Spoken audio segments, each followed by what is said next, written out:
कृष्णं वन्दे जगद्गुरुं। श्रीमद् भगवद गीता अनुवाद संत राधेश्यामजी कृत। परिशिष्टना उत्तरार्ध भागમાં સારરૂપ બોધ અને મર્મસૂચક તત્વમાંનું 8મું ગીતા બોધ ને આજનો સમાજ અને પદ 9મું ધન તમારી કમાણી મહેતાજી દાદા। તો પહેલા 8મું ગીતા બોધ ને આજનો સમાજ, એમાં આજનો સંન્યાસ। ગીતા અધ્યાય 6 શ્લોક પહેલામાં કહ્યું છે તેમ કેવળ ક્રિયાકર્મ કે અગ્નિક્રિયા તજવા માત્રથી સંન્યાસી થવાતું નથી, પણ સર્વ સંકલ્પનો પૂર્ણ ત્યાગ કરી એટલે સંન્યાસ કરી વિરક્ત થઈ સમાજથી તદ્દન અળગા પડી પ્રભુ પ્રાપ્તિ માટે લાગી જાય તે જ સાચો સંન્યાસ। પછી તે કપડાં ગમે તેવા પહેરે, ફક્ત એટલું ખરું કે તેના ખાનપાન, વાસ, કપડાં, બિછાના વગેરે બધું તદ્દન સાદું જોઈએ। અસલના ઋષિ મુનિઓ દત્તાત્રેય, નારદજી વગેરે અવધૂત મહાત્મા કે પરમ ભાગવતો વેશ તો સાદો સફેદ જ રાખતા। શ્રી ભગવાન ઉદ્ધવજીને એકાદશ સ્કંદ અધ્યાય 7 શ્લોક 6માં કહે છે, સંબંધી સ્વજનો સૌનો તજી સ્નેહ બધી રીતે, મારામાં મન અર્પીને સમદ્રષ્ટે ફરો જગે। આ સાચો સંન્યાસ। પણ આજ તો ભગવા પહેરે તે જ સંન્યાસી આવી ખોટી સમજણ પ્રજામાં ઘર કરી બેઠી છે। ભગવા તો ગમે તે પહેરી લે છે, અંતરની સ્થિતિનો કોઈ ખ્યાલ જ કરતું નથી। તે એટલી હદ સુધી કે ભગવા ન પહેરે તો ઉપર કહ્યા તેવા સાચા ત્યાગીને સંન્યાસ આશ્રમોમાં ઉતરવા તો ન દે, પણ એક અતિથિ જેટલો આવકાર સત્કાર પણ ન મળે। ધર્મ જ્ઞાનને અભાવે અબૂઝ પ્રજા પાખંડને જ પૂજી રહી છે, કારણ કે સંન્યાસનો પાઠ લે ને પછી તેના ધર્મ ન પાળે તે પતિત જ। પાખંડને પૂજી ઉત્તેજન આપવાથી અધોગતિ જ। આજના ભગવાધારી સંન્યાસનો એકે ધર્મ પાળે છે। આ કાળમાં સંન્યાસ પાળી ન શકાય, તેથી જ શાસ્ત્રકારોએ વિધિ સંન્યાસની ચોખ્ખી મનાઈ કરેલ છે। સંન્યાસી પાસે ધન સંચય, રેશમી વસ્ત્રો, કિંમતી ઘડિયાળ, બેટરી, પંપ શૂઝ તેમ બધા જ સુખ સગવડના વિલાયતી સાધનો। આ તો કેવળ કલીનો તાસીરો છે, સમજુ જરા વિચારે। આજ રાજનો કંઈ અંકુશ નથી એટલે સ્વચ્છંદ પૂજાય છે। વિદવત સંન્યાસ જ્યાં ત્યાગ સહજ છે ત્યાં, તેમજ પ્રભુ સમર્પિત આત્માને પણ સહજ સંન્યાસ છે ત્યાં ચોટલી કે જનોઈનો ત્યાગ કરવાની જરૂર નથી। છતાં મોટા આડંબરી નામ ધારણ કરી 10 નામીઓ આવા સાચા સંન્યાસી કરતા પણ પોતાને મોટા મનાવે છે। આમ માત્ર ભગવાનની અંધશ્રદ્ધાથી અધર્મ થવા પામે છે। આગળ છે દંડ નીતિ વર્ણાંતર લગ્ન। રાજનો મુખ્ય ધર્મ પ્રજાની નીતિ, ધર્મ, સુખ શાંતિ, સલામતી જાળવવાનો છે। તે વગર કરવેરા લેવાનો રાજને અધિકાર જ નથી। મેકોલે કૃત વિલાયતી કાયદા કલીના સર્વ પાપ જૂઠાણા વધારનાર છે। આવા કૂટ કાયદાને ઓથે વ્યભિચાર ગુનો ન ગણાય। સત બોલે તો બદનક્ષીનો દાવો થાય। આરોપીને ખુલાસો આપવાનું બંધન જ નહીં, શકના લાભનો પૂરો દુરુપયોગ। આમ અતિ પીડાકારક ગુંડાગીરીને ઉત્તેજન આપનાર આ કાયદાઓ આર્ય પ્રજાએ નાબૂદ કરાવવા જ જોઈએ। ખૂન, બળાત્કાર, અપહરણ, વગેરે ઘોર અત્યાચારી ગુનાઓનો ન્યાય એક જ સામાન્ય વ્યક્તિ પર છોડાય જ નહીં, એટલે પગારદાર ન્યાયાધીશ પર છોડાય જ નહીં. માણસે કરેલા કાયદાઓ ઈશ્વરી કાયદા કરતા વધી ન જ જાય, આ ખ્યાલ તદ્દન ભૂલાઈ ગયો છે.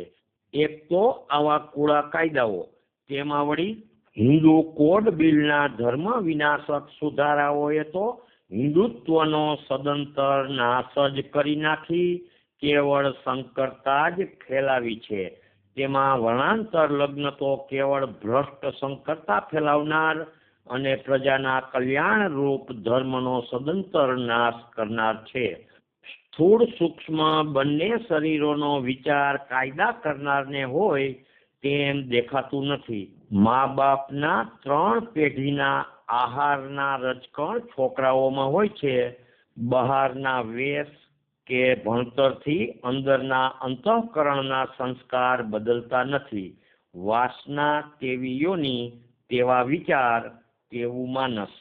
કાચી ઉંમરના અનુભવ વગરના યુવાનો અને યુવતીઓ, જેના દેહ મા બાપના રજવીર્યથી બનેલા, પાળી પોસીને પણ મા બાપે મોટા કરેલા, છતાં આવા જુવાન બાળકો માતા પિતાની સંમતિ વિના મરજી પડે તેમ દસ્તાવેજની પેઠે લગ્ન નોંધાવી દે, તે લગ્ન કહેવાય જ નહીં.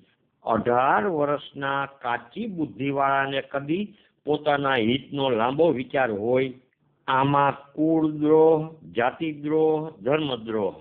ધર્મ સેવવા માટે લગ્નની પવિત્ર ગાંઠ હોય છે, તે ધર્મગુરુ સમક્ષ થવા જોઈએ, તો જ લગ્ન કહેવાય, અને લાગતા વળગતાને તેની જાણ હોવી જોઈએ. કાયદાનો આશય આમ પરબારો દસ્તાવેજ નોંધાવી દેવાનો હોય જ નહીં, પણ સરખી જાતિવાળાએ સંજોગ વસાત આમ લગ્ન કરવા પડે તો કાયદાએ છૂટ મૂકી છે. એનો આવો બેહુદો દુરુપયોગ ન્યાયાધીશોએ એક મુદ્દત તો પાળવી જ જોઈએ અને તેની જાહેરાત થવી જ જોઈએ. બીજા દેશોમાં પણ વર્ગ પ્રમાણે લગ્ન થાય છે, પણ આ દેશમાં તો નવા કાયદાએ જાતિ, વર્ણ કે સમાજની સ્થિતિ તેનો કંઈ વિચાર જ રહેવા દીધો નથી. આવી ઘોર સંકરતા ફેલાવનાર કાયદો ગીતાના બોધને અનુસરનાર પ્રજાએ નાબૂદ જ કરાવવો જોઈએ. આવા સંકર લગ્નોથી પ્રજા પણ ભ્રષ્ટ ઉત્પન્ન થાય, તે દેશનું પણ શું હિત કરે? ક્ષણિક સંગ દોષથી આવેશમાં આવી દસ્તાવેજ નોંધાવી દે, પછીથી પસ્તાય, કારણ કે કુટુંબ વ્યવહાર, માનસ, સમજ બધી જાતિઓમાં ગુણ ભેદે જુદા જુદા હોય છે. વળી સાથે સંગમાં રહેવાથી થતો આભ્યાસિક પ્રેમ સાચો પ્રેમ નથી. આ પ્રેમ સંગ સંજોગ બદલતા વળી ફરી જાય, પરિણામે સમાજમાં આપઘાત, વિશ્વાસઘાત, વ્યભિચાર, છૂટાછેડા કે ત્યક્તાના પ્રસંગો બેહુદા વધતા જ રહે છે. માટે પ્રજાએ આવા કાયદાનો સખત વિરોધ કરી તુરંત નાબૂદ કરાવવા જ જોઈએ. આગળ છે આજની કેળવણી. આ લોકની ક્ષુદ્ર કામનાઓને વશ ન થતા સંયમી જીવન ગાળી પોતાના સાચા સ્વરૂપનો ખ્યાલ પામવો, એ જ જીવનનું મુખ્ય ધ્યેય ગીતાજી માને છે. ત્યારે આજની કેળવણી આ લોકની કમાઈને જ સાચી માનવી, દેહના સુખ સગવડના સાધનો ખૂબ વધારી જીવને વધારે ને વધારે વિષયી, દંભી, સ્વચ્છંદી, અભિમાની બનાવી ગીતા અધ્યાય 16માં વર્ણવેલી આસુરી વૃત્તિ ને પરિણામે તેવી ગતિ તરફ જ જોરભેર ઘસડી જાય છે.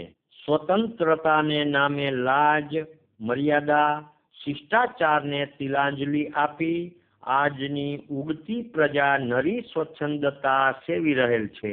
જેનાથી ઉત્પન્ન થયા તે માતા પિતા તરફનો ધર્મ પણ કોઈ પાળતા નથી, તો બીજું કર્તવ્ય તો શું જ પાળે?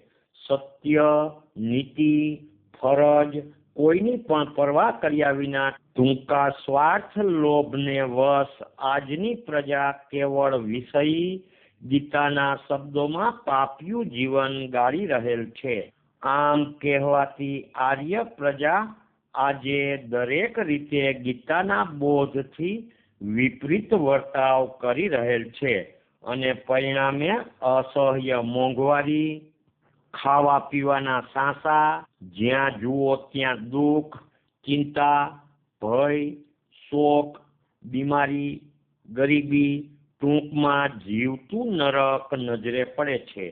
આ પરિસ્થિતિમાં માતા પિતા પોતે જ ગીતા બોધ સમજી પોતાના બાળકોમાં ઘર આંગણે જ સાચી સમજણ, સંસ્કાર રેડશે તો જ આ કાયદા કાનૂન કેળવણીનો વિરોધ કરી ઉગતી પ્રજા પોતાનું સાચું હિત વિચારતા શીખશે. કેળવણીમાં સદવર્તન અને સદાચારનું શિક્ષણ હોવું જ જોઈએ. ગીતાનું જ્ઞાન વિચારે તો સમાજના મોટાઓએ પણ એક વાત ધ્યાનમાં લેવા જેવી છે. 2, 3 કે 7, 9 દિવસના કથા કીર્તન સપ્તાહ સમારંભ ઉત્સવોમાં આજકાલ લાખો રૂપિયા ખર્ચાય છે. તેને બદલે મધ્યમ વર્ગના લાજ આબરૂવાળા કુટુંબો માટે રહેવાના સાદા મકાનો બંધાવી તેઓને પરવડે તેવા યોગ્ય ભાડાથી રહેવા અપાય તો સજ્જન કુટુંબોના કાયમના આશીર્વાદ મળ્યા કરે તેમ મિલકત પણ જળવાઈ રહે. આમ ગીતામાં બતાવેલ સર્વના આત્મારૂપ પરમાત્માની આ કાળ પ્રમાણે એક ઊંચા પ્રકારની સેવા થતા જીવાત્મા મોટું પુણ્ય કમાય. ભગવાન સૌને સન્મતિ આપે. ભાગવત સ્કંધ 2, અધ્યાય 4, શ્લોક 16.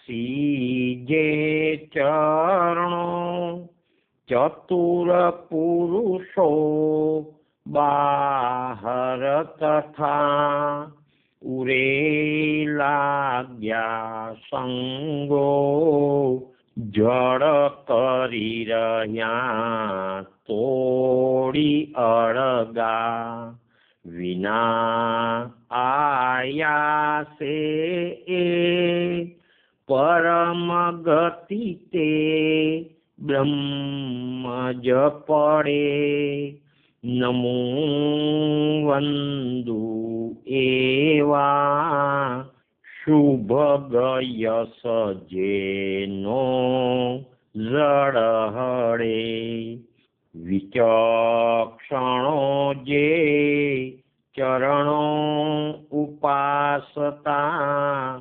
લાગ્યા ઉરે બાહર સંગ કાપતા વિનાશ્રમે પામત બ્રહ્મ ધામને તેવા નમો મંગલ કીર્તિવંતને. શ્રી નારાયણ ભગવાન કી જય. સદગુરુદેવ કી જય. રાધે શ્યામ, રાધે શ્યામ. પદ નંબર 9.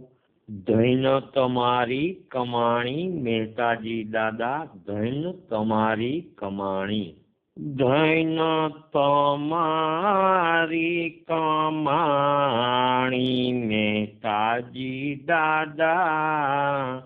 ધૈન તમારી કમાણી. નથી જગતથી અજાણી મહેતાજી દાદા. ધૈન તમારી કમાણી. લોક સંપતમાં મન ન લપટ્યા માયા મમતા નવ જાણી. હરિ અર્થે સૌ વાપરી દેતા લોભે ન લીધ મતી તાણી મહેતાજી દાદા ધૈન તમારી કમાણી શું થાશે ને શું કરશું એવા ઉચાટે મત ન મુંજાણી પ્રેમ ધૂન વણ વાત ન દૂજી ખરો ભરોસો જાણી મહેતાજી દાદા ધૈન તમારી કમાણી લોકલાજને લોકરૂડાઈમાં બુદ્ધિ ન જેની ભરમાણી પ્રેમ વિના પરવા નહીં બીજી જેની પ્રીતુ પ્રભુ શું બંધાણી મહેતાજી દાદા ધૈન તમારી કમાણી આત્મરૂપે સૌ જીવને જોતા હરિ રસની કીધલાહાણી પંડ કુટુંબની સાચવણ નહીં પણ સત ધર્મ સતવાણી મહેતાજી દાદા ધૈન તમારી કમાણી ફિકર સૌના ફાંકારે કીધા હરિ કરશે ખરું જાણી દાસ કહે હું રાવણ માર્યો એવા ભજો નરસિંહ રામ જાણી મહેતાજી દાદા ધૈન તમારી કમાણી ફિકર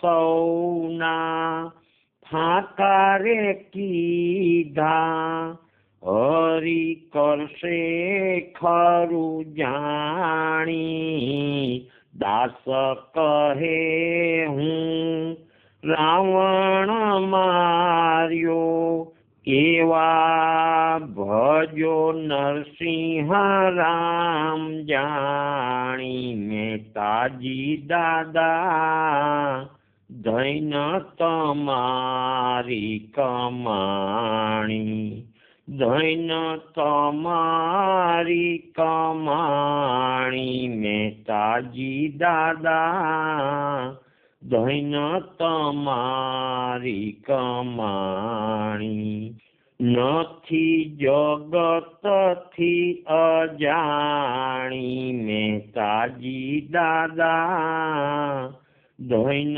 તમારી કમાણી ભક્તવીર નરસિંહરામ મહારાજ કી જય શ્રી કૃષ્ણચંદ્ર દેવ કી જય દ્વારિકાધીશ કી જય રણછોડરાય કી જય નરસિંહરામ મહારાજ કી જય સદગુરુદેવ કી જય રાધે શ્યામ રાધે શ્યામ।